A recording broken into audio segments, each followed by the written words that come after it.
Let me try.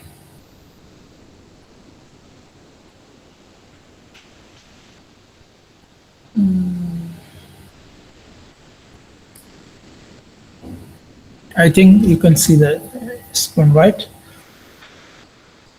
Yes, sir. Fairoz, can you hear me? Hello, Fairoz. Yes, sir. I saw your name first, so I made you co-host. If you see anyone waiting in the waiting room, you just allow them. You just add them, okay? If you anyone you see. Yes, sir. Okay, let's start. Okay, so today we are going to discuss about polynomial non-deterministic. Last class we discussed P class problem and NP class problem. We also show that a context-free grammar is NP problem, right? Last class, if you remember. Today we are going to discuss NP completeness. What is the meaning of NP completeness? So let me just review. If a problem is in P class, that means it's an easy problem.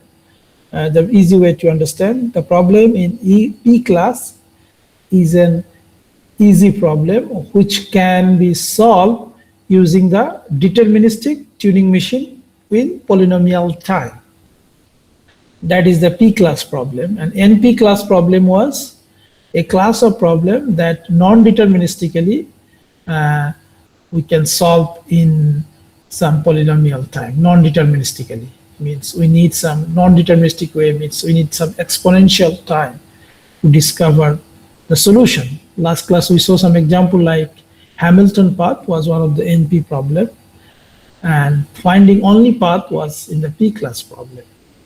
So you understand that if the problem was easy and just we can solve with the deterministic finite automata, then it is a P class. And if we need non-determinism way to check all the cases in parallel and then find the some verifying it whether it is correct solution or not, then we can call NP complete, right? And last class I also said that to say whether a problem is NP complete or P class, you need some certificate. The certificate proves that this problem is NP complete. Like for the Hamiltonian path problem, where we have almost 2 to the power m number of possible options, right? And out of them, if we find one of the options that is actually has Hamiltonian path, then we can verify that this cell graph is a Hamiltonian has a Hamiltonian path. Okay. So today we will discuss about NP completeness. It has some definition. NP completeness means, you know, the scientists are looking for to prove that whether P is equal to NP. If we can prove P is equal to NP, then all the problem in this so far we can solve indeterministically with polynomial time. But we know P is not equal to NP. So, and some NP problem can be later proved. Currently we may don't know the deterministic algorithm, but in future we may prove that some NP, the algorithm or problem that is considered now NP, it may become P class. For example, last class we showed the composite function, finding the composite numbers, whether the number is composite or not. In early 2000, it was known as the NP problem. But later in 2001, some scientist, mathematician or computer scientists come up with a solution that demonstrate that composite actually P class problem. So that means they are, so you have to just understand this very basic thing, that there is some NP problem in future may be proven to, or maybe we find some algorithm that can be solved in P time with the help of deterministic tuning machines. That is the things. So NP completeness is things, it's a features. If we prove a problem is NP complete, then we are somehow sure that so far with the current capability of the computer or algorithms what we know, then this algorithm cannot be become a P class of problem. I am repeating again.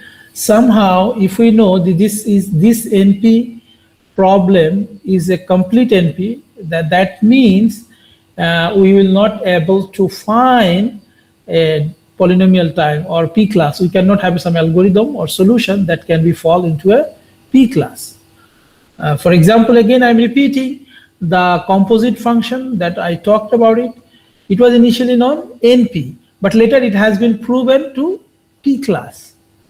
Okay, so for here, what is the benefits if we know the NP completes? If we know the NP completes, a problem is NP complete, then you will not spend your time to find whether there is a P class, whether there is a solution that we can solve deterministically. In other words, whether this problem can be fall into the P class or not. So it is somehow a safeguard if somehow we prove a problem is NP complete. Like before, the composite function was not proven to be a NP complete. So it was later become a P class. So if a problem is X, if you can prove somehow it is NP complete, that indicates that this problem in future we cannot solve in a P time. Means, in other words, it cannot be become a P class problem. Okay.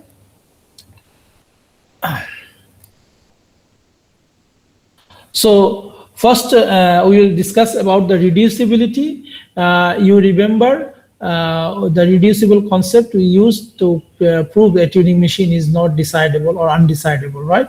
We try to convert into the easy solution, and we try to use that easy solution to solve the hard one, but we fail to solve it.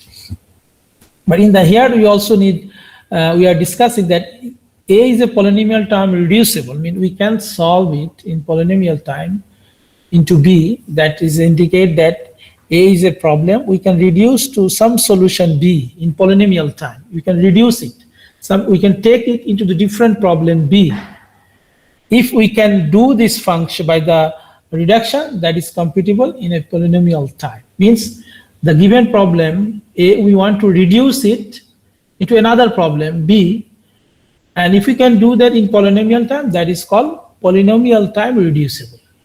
Again, there is a problem A, we will try to reduce, means we try to convert into another problem in B, and then if we can do this conversion in polynomial time, then this A is called to be reducible to in a B problem. And last class we also studied about the satisfiability problems, that the Boolean function, whether Boolean function is satisfiable or not. If we found true for some assignment of their variables, then the Boolean formula is called to be satisfiable. Okay. So now the theorem is that suppose a problem A can be reduced to B in polynomial time, and somehow if we can prove that the B is in class P problem. So suppose X is a NP problem and Y is a P problem, and you somehow reduce X into the P with polynomial time. Since we know that a Y is a P class problem, then you have to say A is also a P class problem, but this is not a true. So you will not find that even the solution we reduces to in some other problem B, still be required to solve in exponential times. Okay. So you remember NP all language where we can verify a membership quickly, that is NP, and P is that where you can test whether there is a membership or not. All right. So as I told you, some problem are P class and some problem are NP. So definitely P class problem is a subset of NP class, and we know that if we somehow can, P is overlapped with NP, then its NP becomes P. That means all the problem we can solve in deterministically polynomial time. Then if we can solve that, then the cryptography algorithm that we are using, then that algorithm cryptographic problem can be also solved in polynomial time quickly. But you know that to decipher or ciphering the encryption algorithms are actually, we try to make it NP or NP complete, not it should be NP. If the problem is become P, then we can easily solve by the computers. Okay. So again, we are going to discuss satisfiability problem. We already discussed. Suppose SAT is a language, which phi is a satisfiable Boolean, any Boolean formula.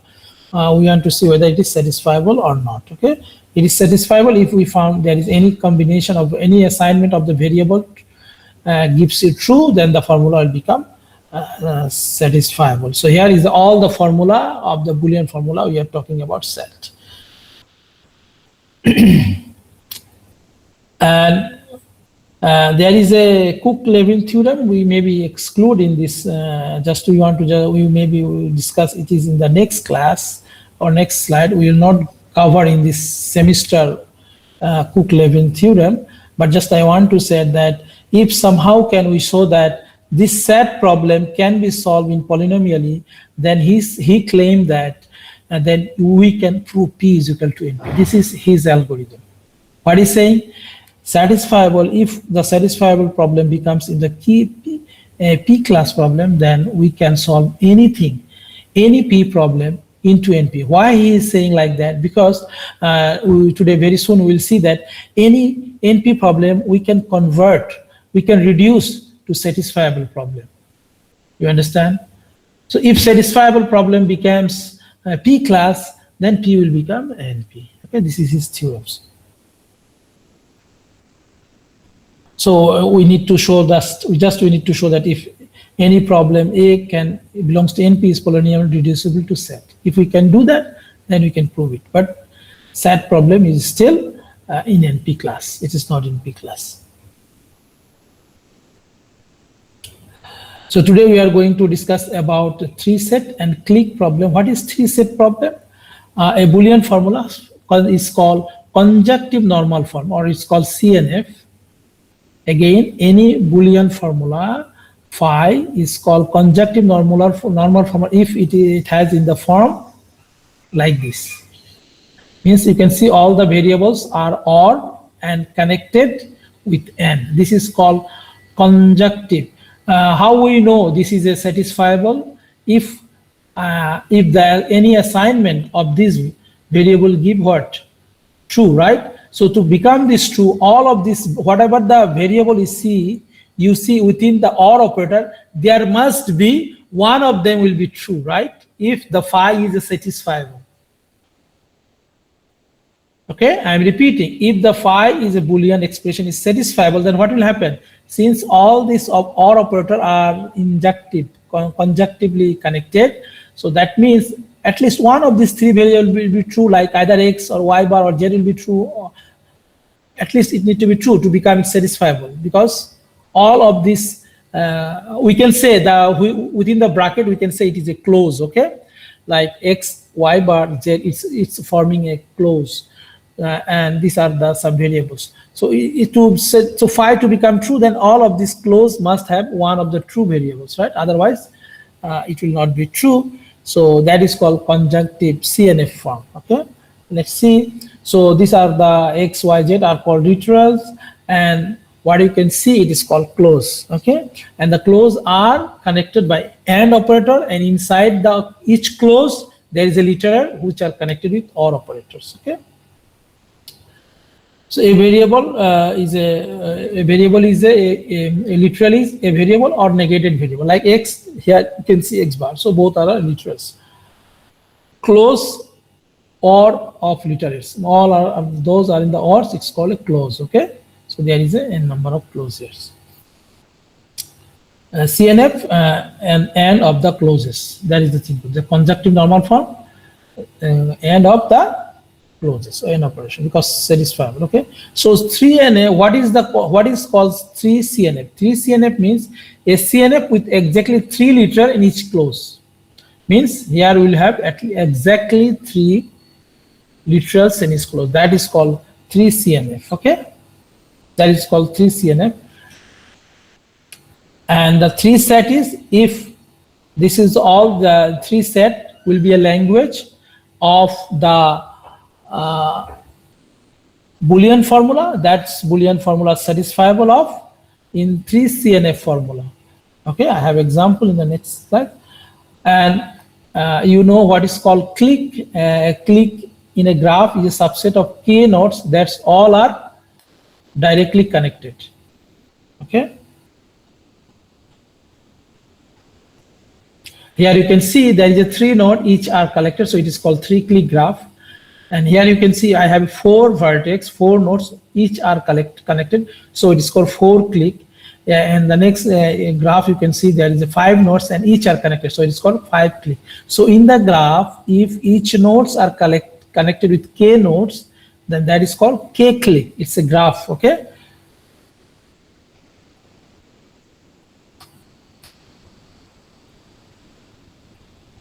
So we call a graph G with K, a graph G contain K click. Okay. So I believe you understand what is 3 set problem. 3 set is a problem of all the Boolean formula, all the satisfiable Boolean formula, which each clause has 3 literals. That is called 3 CNF. So if it has satisfiable, then it's called 3 set click problem. And we have a theorem which will show that the 3 set problem, as we know, the satisfiable problem is NP problem. So 3 set problem is also will be NP problem. Now we are claiming that the 3 satisfiable problem we can convert into the click graph. And this problem we can convert into polynomial type with a click graph. Means 3 satisfiable problem we can convert into the click graph. I will show you how we can do that. Okay. So far, any question?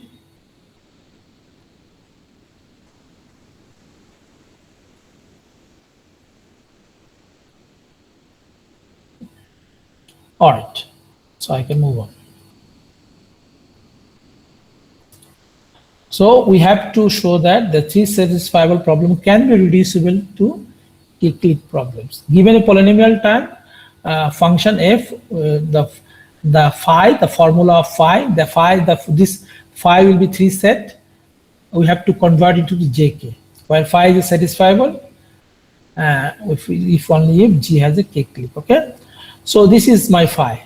You can see here each clause has 3 literals, so it is a 3 set problems. Okay, so the satisfying assignment to CNF formula has at least greater than at least one of these literals is true, right? Each literal, at least one of them is true. There could be more than one true in each literals, in each clause. So that's why that function will be true. If all of these clauses are true, then we can say it's true. So to become clause true, we need at least one of these variables to be true. Okay. So what we will do now? Given this is 3 set problem, we will make a function and we will convert it to graph G, and we want to show that in this G graph we have a k click.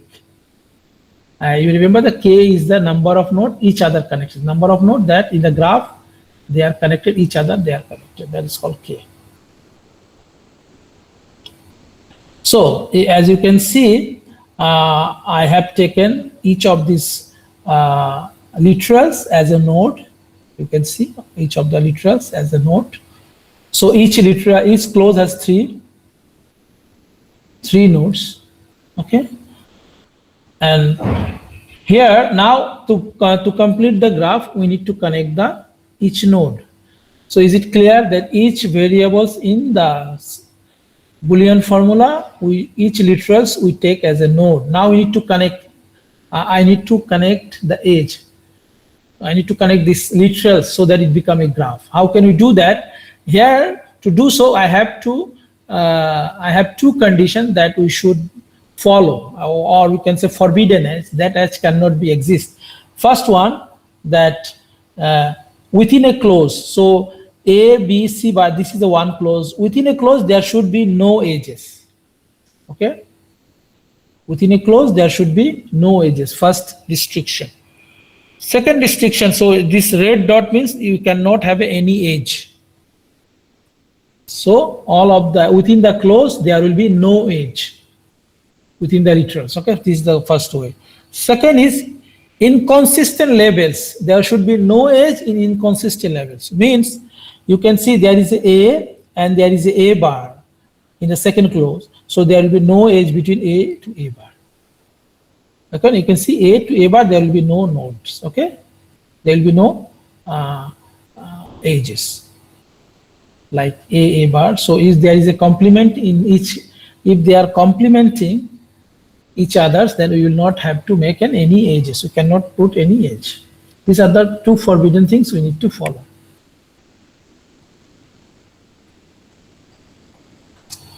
Okay.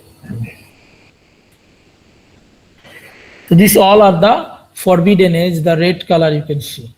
C bar, C, K cannot. Within them, within the clause, the literals cannot have edge, and if there is inconsistent, they cannot have edge. Okay. Now we can form this white line is now it's called the real edges. We can make the edges. Okay. These are all valid edges.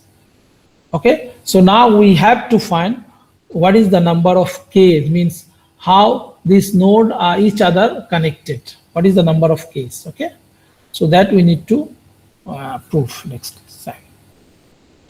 So claim is phi is satisfiable if only if G has a, so what I say, the phi, the 3KF, the 3 set problem is satisfiable if only if G has a K click. Now we have to prove, once we converted the 3 set problem into the graph, and now this graph contains K click, I need to prove. So since there is a if and only if it has a K click, I need to prove both directions. First of all, the phi is satisfiable. First of all, it should be a graph, and then I have to also prove the graph contains K clicks. Okay. So forward direction. Take any satisfying assignment phi, pick 1, 2 literal in each clause. The corresponding node in G are K click because they don't have forbidden edge. So if I take if I pick a 1 true literal in each clause, right? So take satisfying assignment to phi, means so there is some variables which has a true values, and if we can take any satisfying assignment to phi, so we can pick 1 true literal in each clause, that will be corresponding nodes in G are in K click because they don't have forbidden edges. So those nodes, those are the true, they have actually has a K click because we are not taking any forbidden edges. We are only taking the edges that are valid. And next time we have to take any K click in G, means K is equal to 1, K is equal to 2, K is equal to 3, and we can check. So it must have one node in its clause, right? Because each clause has at least 1 true literals. So that's why any K click in G, it must have at one node in each clause. So we can set each corresponding literal true, that gives you satisfying assignment to phi. So the reduction S is complete. So this reduction from 3 set to click graph, we can actually reduce in polynomial time. But still we know the finding click is itself a NP problems. So even though 3 set problem, we can convert into the click problem. That's why you can say the C set problem is still a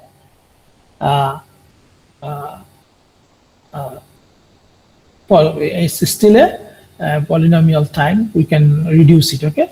So corollary, that if click is a member of P, if the click is a member of P class problem, then definitely 3 set will be P, because previously we will know that if we can reduce some problem to another problem, and another problem is P class, then it will be also P class. So here we converted 3 set problem into the click problems. But we know that click is itself, finding a click is also a NP problems. Okay. So C set cannot become the member of the P class, but we can convert into the polynomial type. I will avoid this. So does this proof requires, the question is, does this proof require a 3 literal per clause? The answer is no, it works for any size of clause, okay?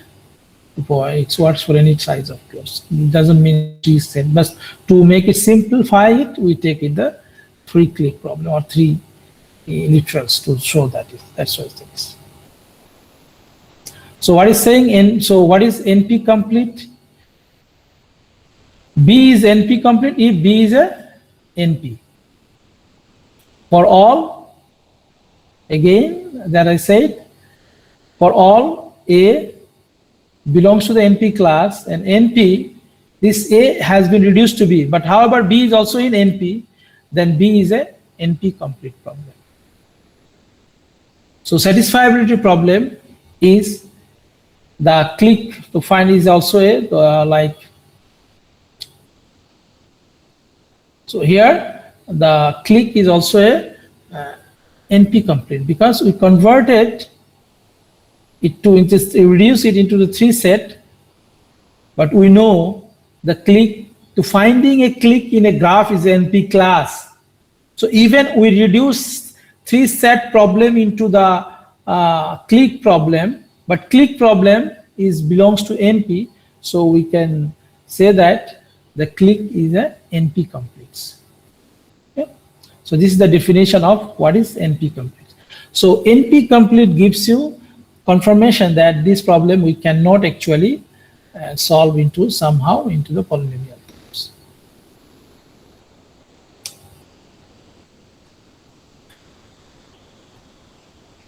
So if B is NP complete and somehow you find B is in P class, then we will be able to prove it. But still we are not able to prove these things, okay? So set is NP complete, right? Because we converted to other problem click. Set is a NP complete because we converted to click, and click is itself NP. So set is also NP. So set is also become a NP complete problem. So as you can see, we know that there is a NP class of problem, and this NP class problem can be reduced to satisfiable problem with polynomial time, and we know that the satisfiable problem can be reduced to 3 set problem, and 3 set problem can be reduced to click problems, right? And as we know, set or 3 set or click all are the what is called the NP problem. So that's why these problems are NP complete problems. Similarly, Hamilton path is also NP complete. Good. So to show that, to show some languages, any language like ham path click is a NP complete, how can we do that? We simply convert 3 set to input, we reduce to the C, and then we can see the C is a NP complete problem, or some other way previously shown NP complete language. So one of the way we can today we can so next class we will see that 3 set problem we will reduce to ham path, and ham path can be also a is NP complete because we can reduce 3 set to a ham path, and ham path is also is NP problem, so it's a NP complete.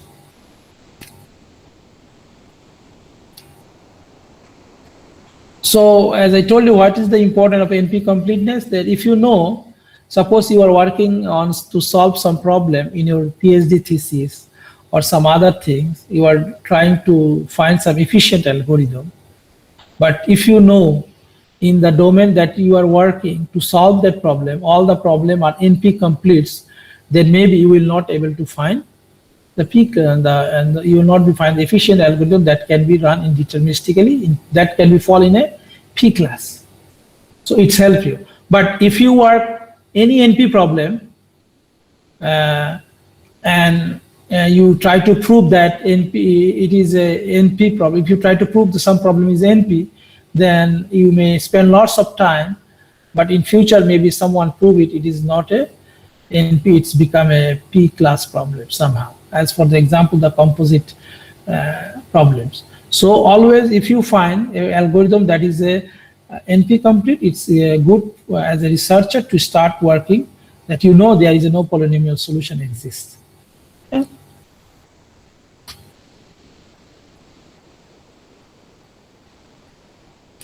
So similarly, Hamilton path is a NP complete path because we can reduce 3 set to Hamiltonian path. Assume we know that 3 set is also a NP complete.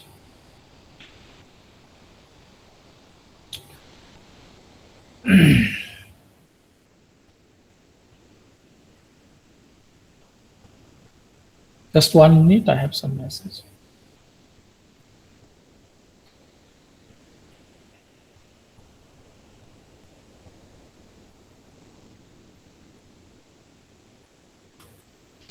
All right.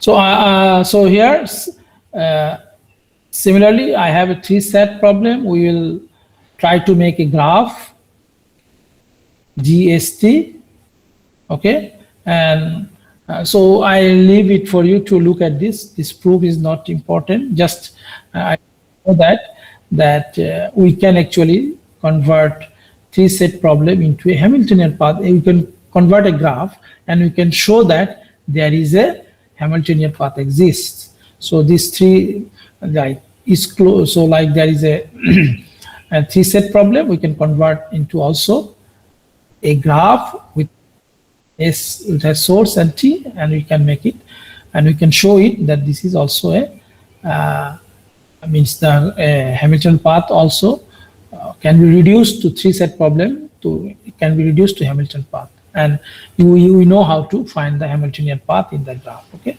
so I just excluding the proof. We don't go for the proof of this problem. Just okay.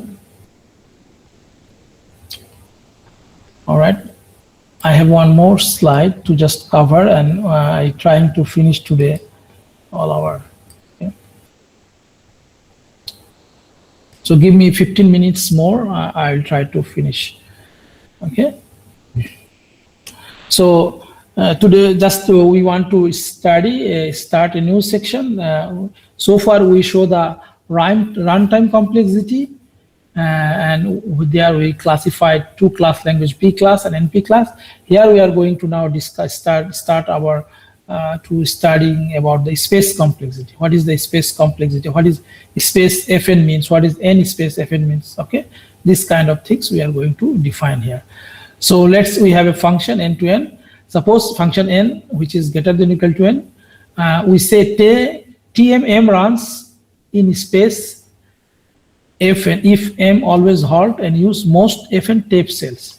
So what will be the space taken by a tuning machine? That is the it's called the space. So if you suppose your string is n length and you copy this n length string onto the tape and you running the simulation, whatever you multiple time you moving going back and coming back, still you need maximum n length of space. That is saying. And even if you have a non-deterministic tuning machine runs in nFn, if all branches halt and each branch uses at least most Fn tape cell on all inputs. Okay, why it will take also n space if it is non-deterministic? Because each time I can simulate each branch, and we know each branch length is n, so my non-deterministic tuning machine, I can solve problem with n space problem. I need n, so you can here you can say n space means number of cell, n number of cell, you maximum n number of cell you require to run the simulation. So for decidable problem, we know that in non-determinism, all the branches are held, and each branch length is maximum n length. So to simulate NTM, you can just copy one branch each time you copy first branch, and then again, once the first branch simulation done, then you try second branch. You need n length, maximum n number of cells. So you can solve it in n space. Okay, is it clear? So space Fn is called some language, some deterministic one-step tuning machine decide the B language, and the machine run or use maximum big of n number of space of n number of cells. Okay, that is called n space. So similarly, the n space, that is called non-deterministic, the B, you need to run maximum n number of tuning machine runs on space Fn.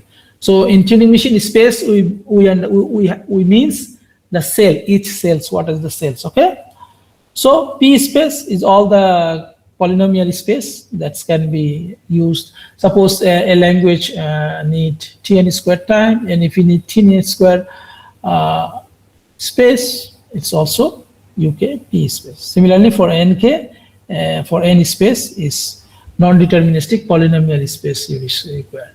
Okay. Same definition follows from the time complexity and the n time complexity.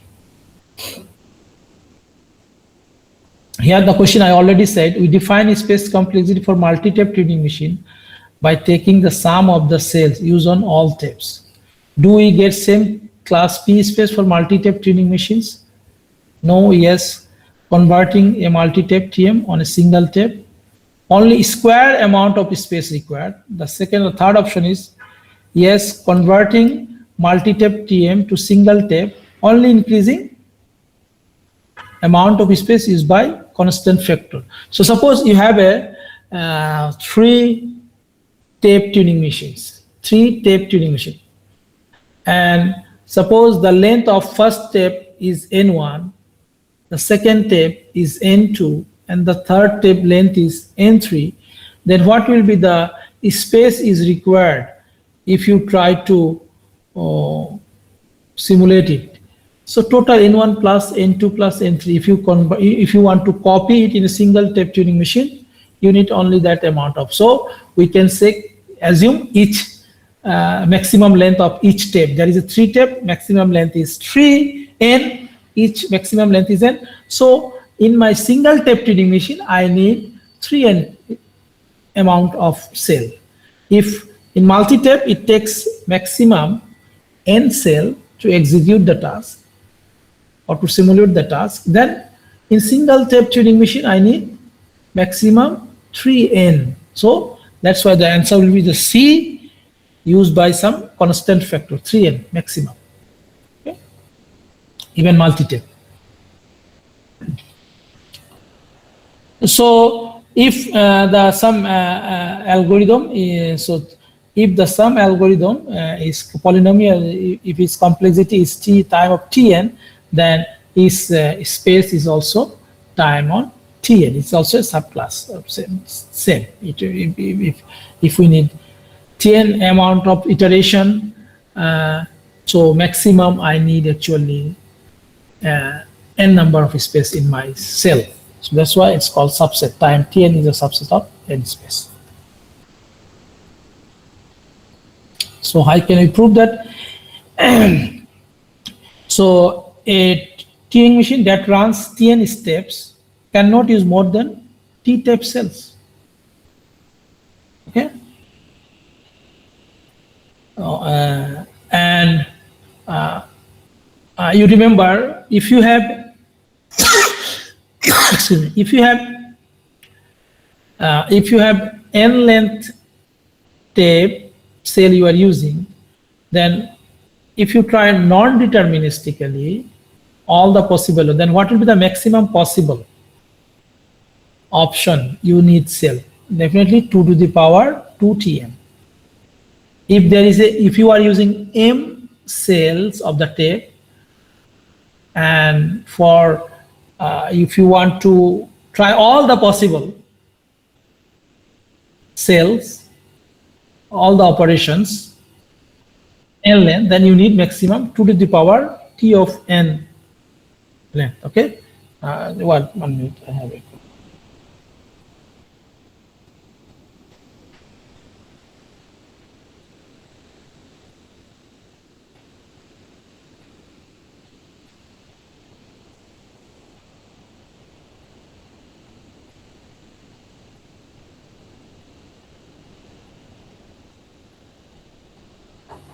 Yes. Okay. So ATM runs in TN tapes cannot use more than 10. You understand? So did you understand why we need all the possible 2 to the power m time we may require? Okay. Now my question is, so what is the meaning of 2 here? The meaning of 2 is here that in your symbol you have maximum two symbols. So you have maximum 2 to the power m possibilities if you have only 2 symbols. If you have a c number of symbol, then you have c to the power tn number of cells. Okay. Any questions so far?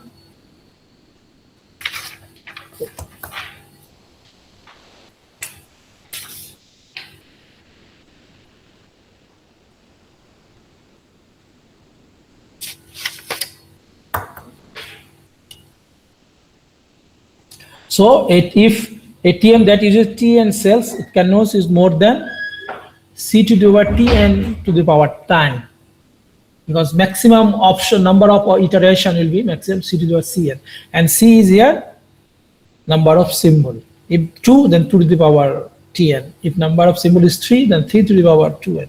If symbol number is 10, it will be 2 to the power Tn. That is the maximum number of operation it will take. Okay. So we can see that P class of problem is a subset of, we can solve if the polynomial time, we can solve in the P space, the maximum unit. Okay? And we also see some non-deterministically, if you want to solve, we also need P space time. So we want to prove this NP is a subset of P space time we need. So we will prove like such, we know the satisfiable problem is belongs to P space. And we know that if we can reduce A problem to the B and B is a P space, then A is also P space. So since SAT can be solved in the P space and SAT is a NP problem, so we can say that NP is also in the P space. Okay. Today's last definition, please. So complement of NP is a language of that you take the complement of those are the if A is NP, then you take the complement. That is the complement C of NP. So Hamiltonian path is also C of NP, the complement of NP. Okay. Similarly, tautology. You know the tautology means the for all. Whatever the assignment you give, it is always give the true. That is called the tautology. In the discrete math, if you don't. Similarly, so complement NP can be also solved in P space. Sometimes it is also called co-P space, because there is complement of P space is also P space. So this is the class of P language, and we know P is a subset of NP because some N and complement NP also. So all are in the P space. These all language are in the P space.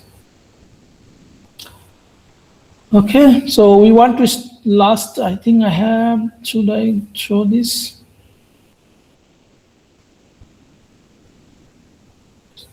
Okay. You remember you studied about the quantifier Boolean formula that is called QBEF. Is a Boolean formula leading either there exists or for all exists, for all x. These are the some term are used. All variables must lie in the scope of quantifier. So QBF is true or false. So like formula for all x, there is some y. So whatever x you take, if you take x0, if x1, it will be true.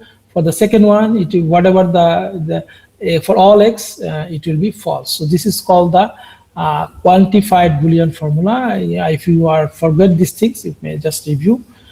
So it is saying that TQBF means the true, all the quantifier problems that are formula. It's a language. That's all the quantified Boolean formula is, that is true. We are making, that is called TQBF. Okay, and thus phi TQBF, and so this is not a TQBF because it is true and it is a false.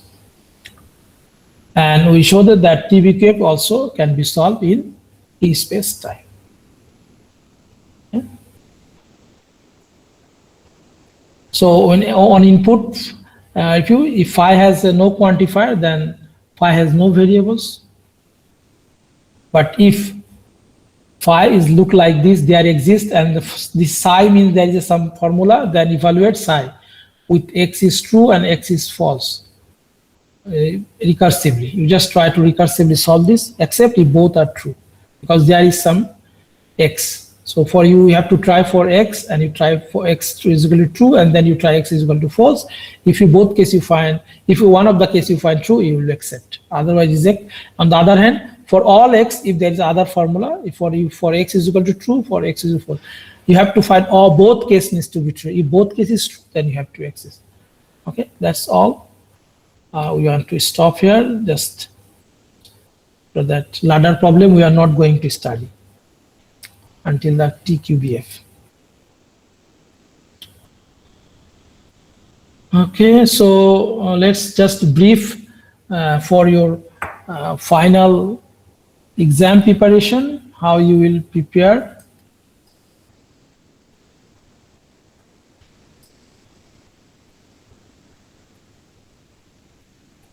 So this is our book. For complexity theory, we studied, what is the complexity theory? We studied until NP complete, 7.4, okay?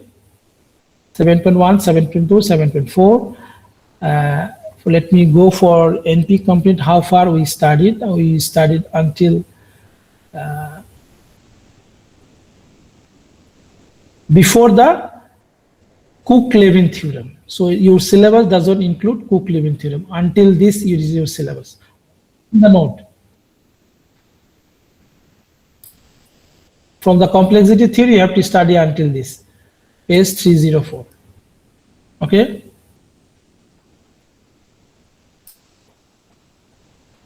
And for the T space, you need to just study section 8.2.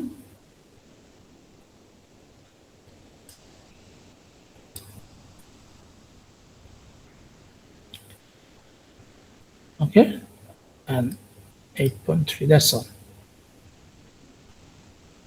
Until this, a TBQF problem.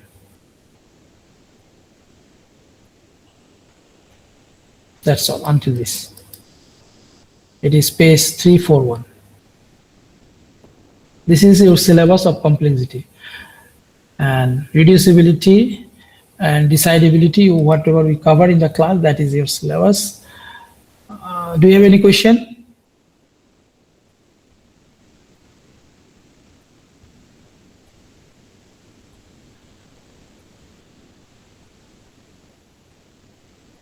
No, sir.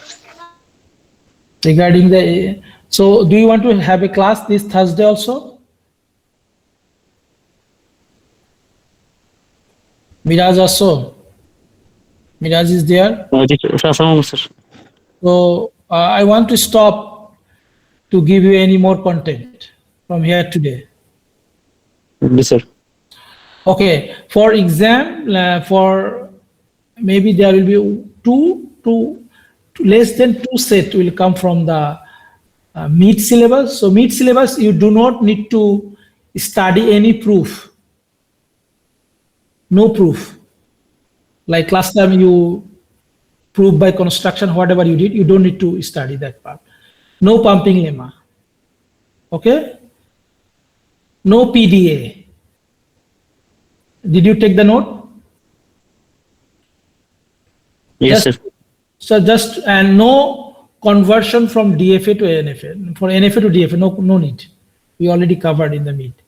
So just language to DFA, this kind of problem, regular expression, maybe some comes, and grammar, CYK algorithm, Chomsky normal form, these are important, okay, from the mid syllabus. So I reduced some syllabus from mid.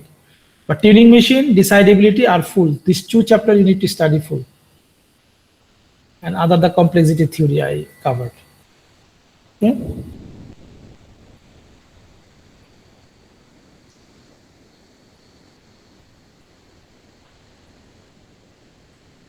Okay, if you have any question, later you can talk to me, okay? So you want to conclude, thank you for everyone for your support. We have completed this course, and this time I covered a bit more syllabus. And so I beg you, please try to study. I started checking your mid, the signal is not good, so you need to study. And it is not one night short class, that a course that you just study before the exam and you will be able to solve. And so after Eid, the office will be open, right? So you are welcome to my office, anyone wants to come. Okay? Thank you.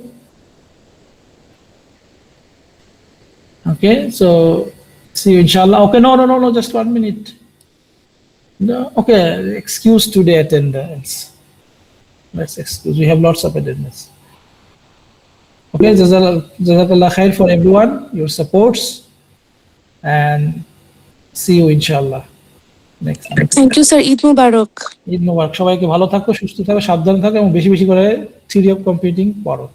Everyone need to study theory of computing very hard. Okay, and I will be very happy if you see you are understanding the complexity theory very well. So for complexity theory, you can look at the Sipsar.